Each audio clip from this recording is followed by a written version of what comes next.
السلام علیکم ورحمۃ اللہ وبرکاتہ۔ کیسے ہیں آپ سب؟ امید ہے ٹھیک ہوں گے اور خیریت سے ہوں گے۔ اللہ تعالیٰ آپ سب کو یوں ہی خوش اور صحت مند رکھے، آمین۔ آج کا ٹاپک ہے عورت کی دو جگہوں پر نثر کرنے سے مرد کو بے حد جنسی لذت اور سکون کیوں ملتا ہے، اور وہ کر سکتے ہیں یا نہیں۔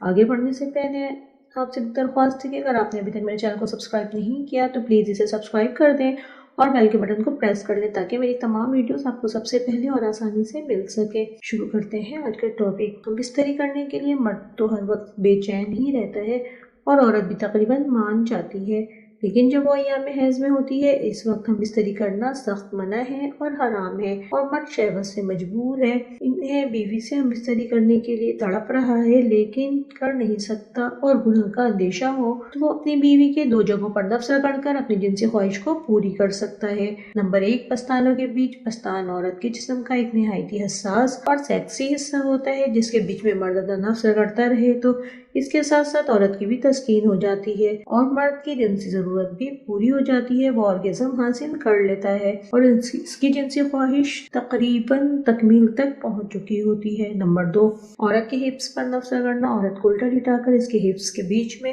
نفس رگڑنے سے مرد کو بے حد جنسی لطف ملتا ہے اور اسے محسوس ہوتا ہے کہ اس نے مباشرت اگلی شرمگاہ میں ہی کر لی ہو۔ یاد رہے، پچھلی شرمگاہ یعنی دبر میں نفس کو اندر داخل نہیں کرنا ہے، صرف اوپر سے ہی رگڑنا ہے اور اپنی خواہش کو پوری کر لینی ہے، کیونکہ دبر کے مقام میں دخول کرنا گناہ ہے، حرام ہے، اور اللہ تعالیٰ ہم سب کو گناہ اور حرام کام سے بچائے اور سیدھے اور سچے راستے پر چلنے کی توفیق عطا فرمائے۔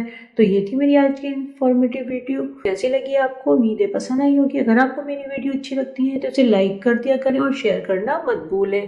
آج کی ویڈیو یہیں تک تھی۔ اب نئی ویڈیو میں نئے ٹاپک کے ساتھ ملیں گے انشاءاللہ۔ اجازت دیں۔ السلام علیکم ورحمۃ اللہ۔